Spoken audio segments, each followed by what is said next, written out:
Mi mamá tenía 40 años cuando finalmente tuvo a mi hermano, Mateo. Se había obsesionado con una pseudociencia sobre la restricción calórica que conducía a la inmortalidad. Así que mientras estaba embarazada, comía solo una comida al día. Terminó gravemente desnutrida. Mateo nació antes de tiempo, con apenas 4 libras. Los médicos le suplicaron que lo pusiera en la unidad de cuidados intensivos neonatales, que dejara que las enfermeras lo cuidaran y lo suplementaran con fórmula para prematuros. Mamá se negó. Mi hijo tiene que ser como yo, espetó.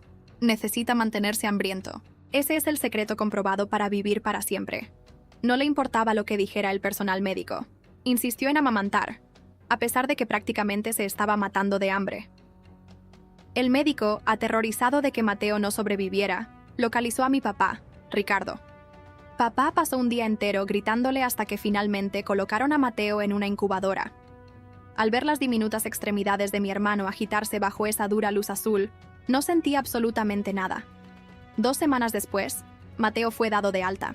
Mamá lo arrebató de la enfermera como si estuviera reclamando propiedad robada y se lo llevó directamente a casa. Y entonces comenzó su terapia. Alimentaba a Mateo una vez al día. Eso era todo. Mateo no podía soportarlo. Lloraba de hambre durante horas, a veces tanto tiempo que se agotaba y se quedaba flácido por el cansancio. Papá ya había regresado a las plataformas petrolíferas en Dakota del Norte y no volvería a casa en 6 meses. Sabía que mamá era inestable, así que contrató a una enfermera nocturna para vigilar al bebé. En el segundo en que el camión de papá desapareció por la calle, mamá despidió a la enfermera. Algunas noches, me despertaba con el llanto de Mateo y mamá susurrando su mantra en la oscuridad. Shh, Mateo, no comemos. Así es como llegamos a los 100 años. Mateo tenía solo unos pocos meses. No entendía de longevidad, solo sabía que le dolía el estómago.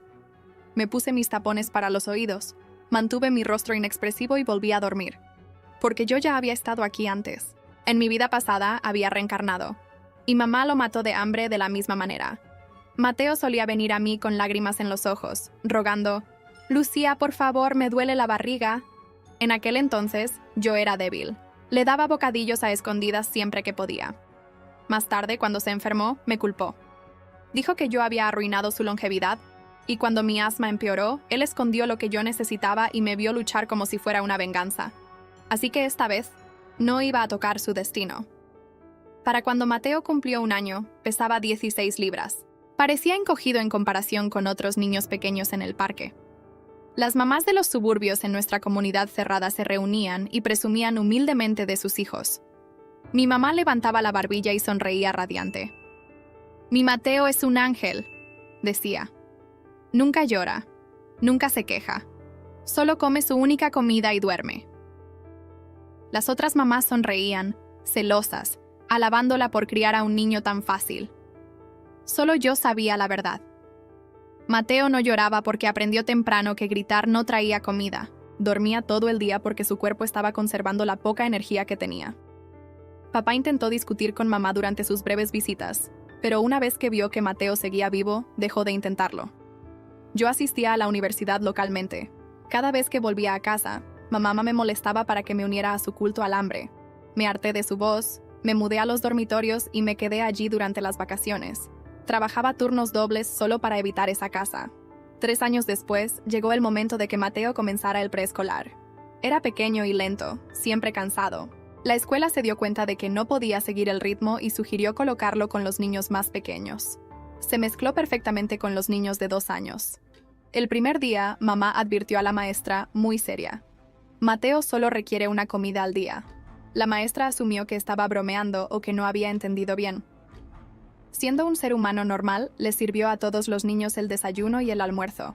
Se sorprendió cuando Mateo atacó su comida como si nunca la hubiera visto antes, engulléndola y lamiendo el plato. Esa primera semana, la maestra publicó un video en el grupo de chat de padres de Mateo comiendo con el título «Mateo es un gran comedor». Mamá lo vio y estalló. Ni siquiera se quitó las zapatillas de casa. Condujo directamente a la oficina del director. Cuando la maestra intentó explicar la nutrición básica, mamá empezó a gritar que lo estaban envenenando con calorías y exigió que despidieran a la maestra. El director miró a mamá y se negó. En su lugar, Sugirió que trasladaran a Mateo a otra escuela. Mamá arrastró a Mateo fuera, maldiciendo a todos en el camino. En la escuela primaria, Mateo entendió que era diferente. Otros niños tenían el cabello brillante y grueso.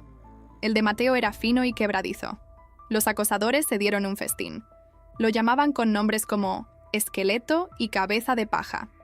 Mateo lloraba e intentaba defenderse, pero no tenía fuerza.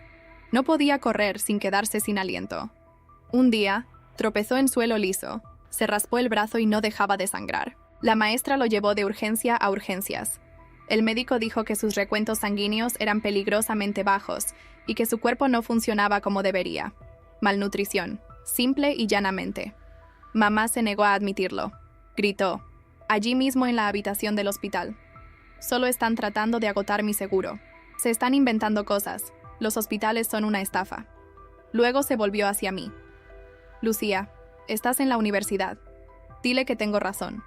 Asentí, aburrida. Sí, mamá, claro. Lo que tú digas. Sintiéndose validada, volvió a arremeter contra el personal.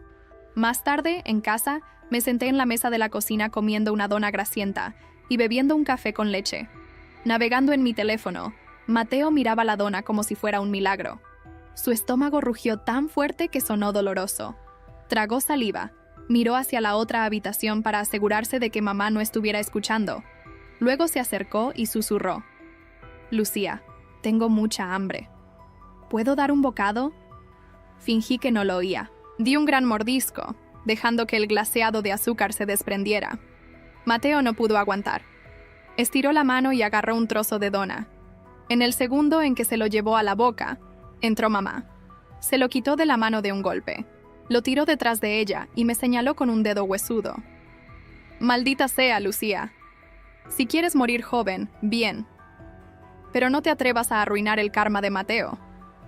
No parpadee. Él lo agarró solo. Vigila mejor a tu hijo si no quieres que ande buscando sobras. Mateo empezó a llorar, estirándose hacia el trozo que estaba en el suelo. Mamá, no es justo. ¿Por qué Lucía puede comer 3 veces al día y yo no? Mamá lo abrazó, arrullándolo como si fuera un santo. Lucía se va a casar y se va a ir. Ella no es verdaderamente de la familia. Deja que se coma su camino hacia una tumba prematura. Tú eres diferente. Eres el único heredero, mi niño precioso. Tienes que vivir hasta los 100 años. Mamá había encontrado esta teoría de la longevidad por hambre en algún oscuro foro de conspiración y la trataba como si fuera una escritura sagrada. Recogí el trozo sucio de dona y lo tiré a la basura. Luego miré a Mateo directamente a los ojos. ¿Oíste? Mamá dice que no. Sé un buen niño y mantente hambriento o arruinarás tu karma. No quieres morir joven, ¿verdad? Agarré mi maleta y salí. En mi última vida, me quedé cerca después de graduarme y seguí intentando ayudar. Esta vez trabajé duro. Obtuve mis credenciales de maestra y me mudé a una ciudad mediana a 3 horas de distancia para enseñar en una escuela secundaria. Para mantener puro a Mateo, mamá le cortó su mesada para que no pudiera comprar bocadillos en la escuela.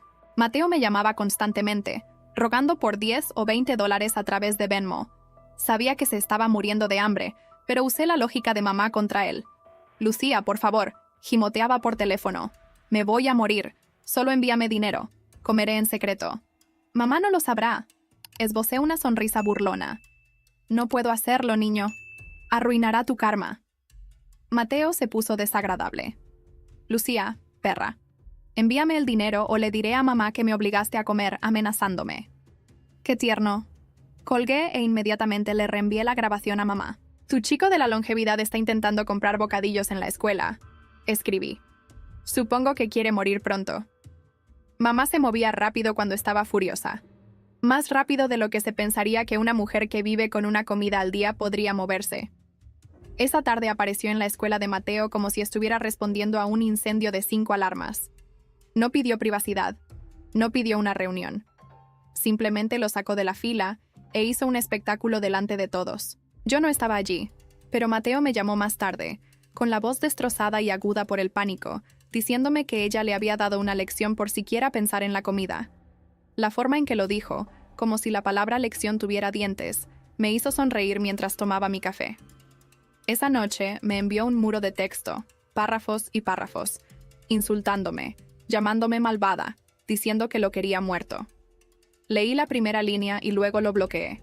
Borrado. Limpio. Pensé que eso sería el fin de todo. Por supuesto que no lo fue. Algún padre filmó parte del colapso de mamá. Llegó a TikTok a la hora de la cena. A la mañana siguiente estaba en todas partes en nuestro antiguo barrio. Grupos de chat, mamás de Facebook. Las mismas personas que solían elogiar a su niño fácil de repente actuaban como si hubieran descubierto a un monstruo entre ellos. En el chat de padres de la clase, un papá intentó ser diplomático. Oye, solo para que lo sepas, eso de la única comida al día para la longevidad ha sido desacreditado. Los niños necesitan una nutrición constante. Por favor, deja que coma. Mamá se puso feroz.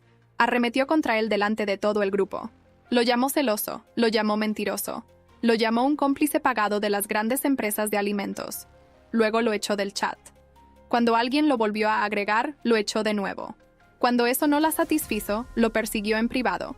Encontró su perfil, lo agregó y siguió adelante hasta que su esposa amenazó con llamar a la policía. ¿Y lo más gracioso? Mamá creía verdaderamente que ella era la víctima. Después de eso, Mateo se volvió radiactivo. Los niños no querían sentarse con él. Los padres no querían a sus hijos cerca de él. Los maestros andaban de puntillas. Nadie quería ser la próxima persona a la que mamá le gritara. Mateo se volvió más silencioso, más pequeño, más mezquino. Pasaron unos pocos años. Dejé de ir a casa por completo. Me sumergí en mi trabajo, mis estudiantes, mi vida. Cualquier cosa que no oliera a esa casa. Entonces, una tarde, sonó mi timbre. Abrí la puerta y casi no lo reconozco. Mateo tenía 13 años, pero parecía un pequeño fantasma enfermizo. Mejillas hundidas, cabello ralo y amarillento, extremidades demasiado largas para su cuerpo. Apenas era más alto que el mueble de mi entrada, y lo que más me impactó no fue su tamaño. Fueron sus ojos. No quedaba nada suave en ellos, solo hambre y resentimiento, como un animal salvaje que finalmente se había dado cuenta de que la jaula era real.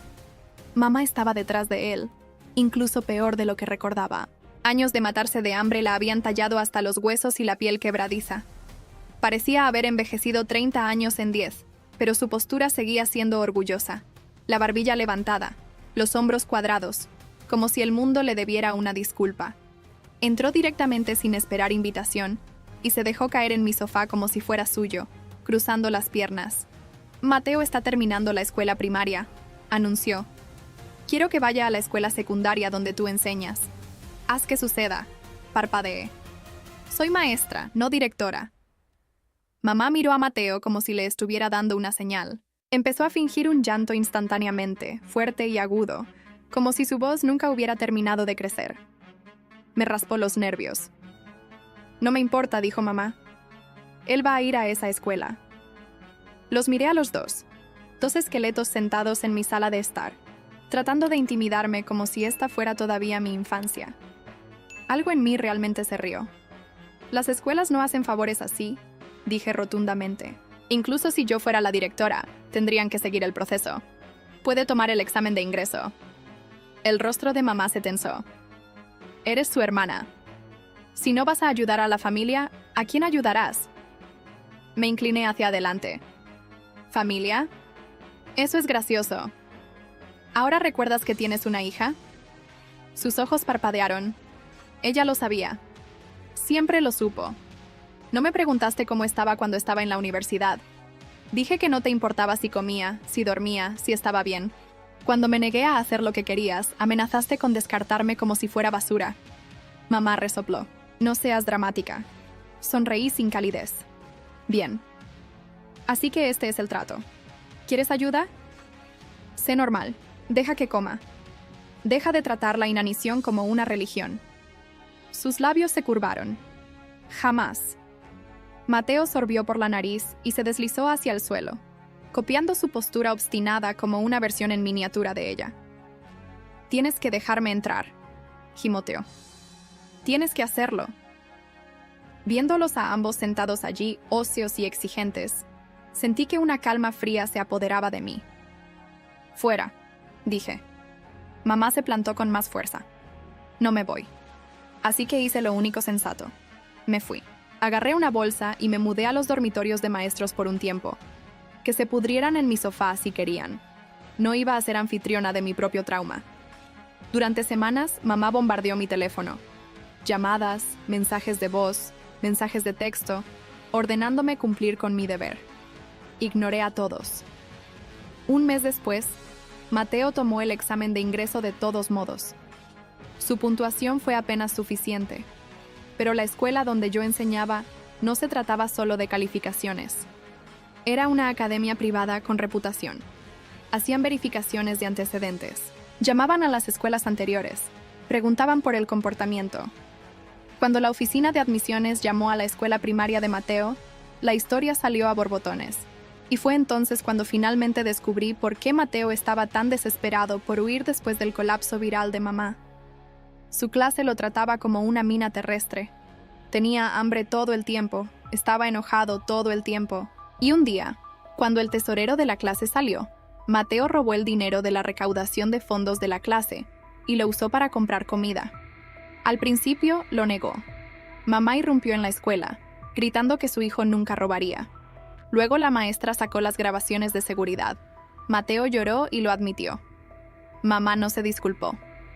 Se volvió contra la familia del tesorero de la clase, gritando que estaban tentando a Mateo comiendo bocadillos frente a él, arruinando su karma, saboteando su destino. Un padre le respondió que tal vez, solo tal vez, matar de hambre a un niño y cortarle la mesada fue lo que lo hizo lo suficientemente desesperado como para robar en primer lugar. La maestra intentó mediar. Mamá escaló. Arrojó efectivo sobre el escritorio como si estuviera pagando por una lámpara rota. Ahí está. Luego vino lo siguiente. Y Mateo, el dulce niño de la longevidad, no se sintió culpable. Se sintió agraviado. Más tarde, cuando ningún adulto miraba, golpeó al tesorero de la clase tan fuerte que la escuela no tuvo opción. Lo expulsaron. Cuando mi academia rechazó a Mateo, mamá volvió a perder la cabeza. Se presentó en las puertas de la escuela con un cartel hecho a mano, gritando que eran corruptos, que los niños ricos estaban robando el lugar de su hijo, que la oficina de admisiones era una estafa. Luego entró en internet y empezó a difundir rumores. La escuela intentó manejarlo en silencio al principio. Incluso intentaron hablar con ella en privado. Proteger a Mateo de la humillación pública. Proteger a todos los involucrados. Mamá no quería silencio. Quería una audiencia. Encontró a alguien con un teléfono y una boca grande. Consiguió que transmitieran en vivo su diatriba frente a las puertas y exigió que la escuela aceptara a Mateo ante la cámara. En cuestión de horas, Internet hizo lo que siempre hace. Desmenuzó la historia. Los comentarios fueron brutales. La gente se burlaba del culto al hambre de mamá. Llamaban a Mateo Rey Longevidad. Publicaron capturas de pantalla de videos viejos. Empezaron a preguntar si Mateo estaba siendo abusado. Preguntaron si alguien debería investigar. A mamá no le importó. Siguió gritando. Entonces papá llamó. No había escuchado su voz en mucho tiempo. Cuando lo hice, era pura rabia. Ni siquiera me preguntó cómo estaba. Fue directo por mamá. ¿Esto es lo que has estado haciendo?, gritó por el altavoz. Robando, peleando, humillando a toda la familia. Todos en las plataformas están hablando de mí. Mamá actuó ofendida. Es un niño. Los niños son revoltosos, explotó papá. Ser revoltoso no es robar dinero y golpear a compañeros de clase. Mateo estaba en la esquina de mi sala ese día, con la cabeza baja, desplazándose por la sección de comentarios como si lo estuvieran alimentando de una manera que la comida nunca pudo. Y vi que algo sucedía por primera vez. Vaciló. Porque cuando todo el mundo te dice que tu religión es un chiste, incluso el niño más manipulado empieza a preguntarse si el altar es de cartón. Al final, mamá arrastró a Mateo de vuelta a nuestra ciudad natal. Al salir, todavía estaba maldiciendo a mi escuela, maldiciendo a mis compañeros, maldiciendo al universo. Aproveché la tranquilidad que siguió e hice lo que debería haber hecho hace años. Pedí un traslado. No a otro suburbio, no a otro distrito mejor, sino a un programa de montaña remoto donde los niños realmente necesitaban maestros que se preocuparan, no maestros que supieran sonreír en las reuniones de padres. El aire allí arriba era limpio. Los días eran duros. Los niños vestían ropa desteñida y sus rostros se agrietaban por el viento, pero sus ojos eran brillantes, honestos. Mi asma apenas me molestaba. Por un tiempo olvidé que incluso la tenía. Entonces, un día, me dio. De la nada. Me desplomé en el aula, jadeando tan fuerte que mi visión se nubló. Los niños gritaron, algunos lloraron, otros corrieron. Y a la mañana siguiente, antes del amanecer, esos pequeños monstruos hicieron algo que casi me quiebra. Caminaron durante horas montaña abajo, hasta el pueblo. Juntaron lo que pudieron.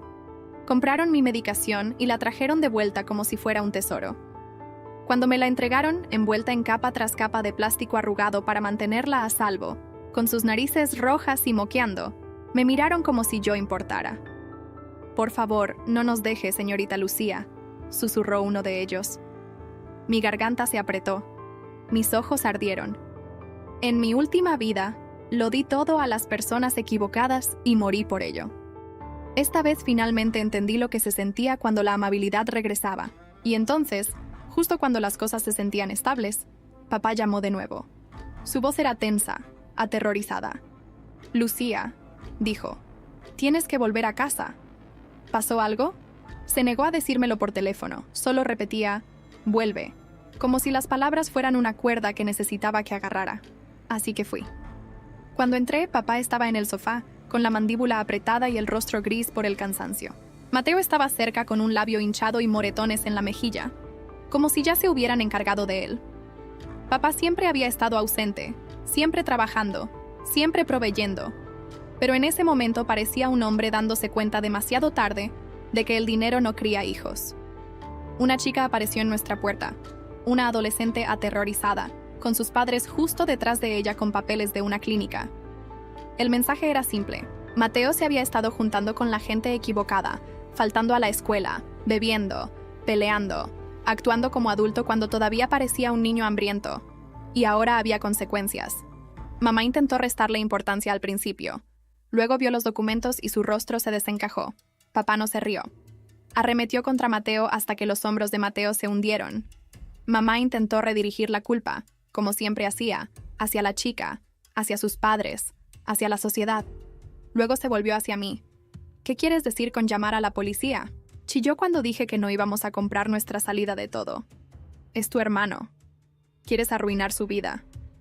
La miré. «Tú arruinaste su vida hace mucho tiempo. No voy a pagar por esto». Los ojos de papá se clavaron en mí. «Eres parte de esta familia», dijo. «Estás trabajando. Tienes una casa. Vas a contribuir. Oh, por eso me necesitaban. No porque fuera familia. No porque les importara, sino porque tenía algo que podían quitarme». La voz de mamá se suavizó con esa falsa dulzura que usaba cuando la manipulación necesitaba una capa de lápiz labial. «Cariño», arrulló, «no tenemos ahorros. ¿Tu papá trabaja tan duro? ¿Por qué no vendes tu lugar?» «¿Solo por ahora? Te lo devolveremos». Realmente me reí. «Claro», dije, extendiendo la mano. «Entonces préstame 10,000 primero. Te los devolveré». Su sonrisa se congeló. «No seas ridícula». Mateo, que había estado en silencio, de repente se lanzó hacia mi teléfono como si pudiera agarrar dinero con los dedos. Estaba tan débil que cuando lo aparté, cayó con fuerza y empezó a gemir dramáticamente en el suelo. Mamá corrió a acunarlo como si todavía fuera su bebé precioso. Papá empezó a gritar sobre cómo ella lo había criado blando mientras ellos peleaban. Me escabullí. A los pocos días me fui de viaje. No porque necesitara playas o recuerdos, sino porque necesitaba distancia. Entonces mi administrador de propiedades llamó. «Señorita Lucía», dijo, con voz tensa. «Han forzado su puerta. Robaron su lugar». Conduje de vuelta como si mi pecho estuviera lleno de metal caliente. Cuando entré, el apartamento estaba vacío. El televisor se había ido, el microondas también. Incluso cosas estúpidas en las que no crees que nadie se molestaría. No necesité un detective. Llamé a la policía. Las grabaciones de seguridad captaron a Mateo y a un par de chicos más forzando la cerradura y sacando mis cosas como si fuera un juego. Eran menores. La policía recuperó lo que pudo. Algunos artículos vendidos en una tienda de chatarra. Algunas joyas todavía con ellos. Hubo consecuencias, pero no de las que enseñan. Mateo se sentó allí después con esa sonrisita engreída, como si el sistema acabara de entregarle un trofeo. «¿Y qué?», dijo. «Robé tus cosas. Te lo mereces. Mamá dijo que me lo debes. Y mira, Nadie puede hacer nada. Pensó que había ganado. Sonreí e hice lo más simple del mundo. Le envié a mamá las grabaciones del ascensor, porque antes de que Mateo entrara en mi casa, había entrado en el edificio con una barbacoa en una mano y brochetas en la otra, metiéndose comida en la boca como si tuviera miedo de que alguien se la quitara. Uno de sus amigos se había reído y le había preguntado si no tenía miedo de que lo atraparan. Mateo, con la boca llena, se burló. «Mi mamá es una idiota», dijo. «He estado comiendo a sus espaldas durante años. Ella nunca se da cuenta». La cámara captó cada palabra. No tuve que añadir comentarios. Mamá hizo el resto. Cuando Mateo llegó a casa, ella no gritó por el robo. No gritó por el allanamiento de morada. Gritó por la comida. Estalló. Agarró uno de los cinturones viejos de papá, el mismo que solía colgar en el armario como una advertencia, y fue tras Mateo con la clase de furia que proviene de un sistema de creencias agrietado tratando de mantenerse unido. Me quedé lo suficiente para escuchar el caos a través de las paredes, los golpes, los gritos, la voz de Mateo volviéndose aguda por el pánico. No miré. No fue necesario. Mamá empezó a mantenerlo bajo llave después de eso, por su propio bien. Dejó de dejarlo salir. Trataba la casa como un monasterio, y a Mateo como a un pecador que necesitaba purificar. Mientras tanto, el vecindario se enteró de todo. Una vez que la gente lo supo, hablaron fuerte. Padres a los que Mateo solía acosar, maestros a los que mamá solía insultar. Toda la red informal de chismes del pueblo. La historia se difundió. El niño hambriento, el dinero robado de la clase, el robo en la casa, el culto al hambre. Mamá dejó de salir porque no podía soportar las miradas. Pedía los comestibles a la puerta como si se escondiera de una guerra. Los chats grupales se llenaron de gente diciendo que Mateo era un caso perdido. Algunos decían que nació malo, otros que le habían lavado el cerebro. Los niños eran los más crueles porque los niños dicen lo que los adultos solo piensan. Mateo se encerró en su habitación y dejó de salir. Y entonces llegó al trabajo de papá. Las plataformas no son amables. Los hombres hablan. Los hombres juzgan. De repente, los tipos a su alrededor estaban preocupados por sus herramientas, preocupados por los dedos largos, preocupados de que tal vez el robo viniera de familia. Presionaron a los supervisores. Mandaron a papá a casa. Entró por la puerta, miró a mamá y algo en él se rompió por completo. Solicitó el divorcio. Y en el giro más feo de todos, no solo dejó a mamá, también se lavó las manos con respecto a Mateo. El único heredero, el precioso chico de la longevidad, descartado. Unos pocos meses después mamá me llamó de nuevo, como si nada hubiera pasado. «Necesito que renuncies y vengas a casa», dijo. «Dale tutoría a Mateo. Está atrasado. Tu trabajo no paga nada de todos modos. Ven y haz que tu hermano tenga éxito». Colgué, la bloqueé y decidí que la próxima vez que regresara sería por papeleo, nada más. Cuando finalmente regresé para obtener mis documentos y separar mis registros, abrí la puerta y el olor me empujó hacia atrás. Sudor rancio, comida vieja, aire podrido. Mamá y Mateo estaban sentados dentro como si hubieran estado macerándose en su propia miseria durante meses, ambos aún más delgados, con el cabello cayéndose a mechones, aferrándose al cuero cabelludo como hierba muerta. Mamá todavía imponía la regla de la única comida. Todavía patrullaba la casa como una carcelera. Mateo ya no peleaba. Cumplía. Pero sus ojos estaban llenos de algo oscuro y paciente. Cuando le dije que estaba cortando lazos oficialmente, ella no discutió. En su mente, yo nunca había sido su hija de todos modos. Esa noche, mientras dormíamos, Mateo hizo algo que no esperaba. Se quebró. Provocó un incendio. No de una manera dramática de película, no con un discurso, sino como un acto silencioso y desesperado de un niño al que le habían privado de todo: comida, libertad, cordura. Cerró la puerta del dormitorio de mamá con llave y dejó que el humo hiciera lo que iba a hacer. Los bomberos llegaron a tiempo. Sacaron a mamá. Mateo desapareció en el caos y no volvió a casa en una semana. Mamá se puso frenética, buscándolo, corriendo de un lugar a otro, gritando su nombre como si de repente hubiera recordado que era una persona, no un proyecto. Entonces llamó el hospital. Habían traído a Mateo después de que se desplomara. Había estado comiendo sin parar. Comida picante, comida grasienta, todo lo que su cuerpo había suplicado toda su vida. Su estómago, después de años de abuso, no pudo soportar el castigo repentino. El tono del médico era clínico, casi amable. Cáncer de estómago en etapa avanzada. Sin cura milagrosa, sin cambio dramático. Concéntrense en la comodidad, dijo el médico. Dejen que haga lo que quiera con el tiempo que le queda. Mamá no escuchó nada. Se inclinó sobre la cama de Mateo y siseó.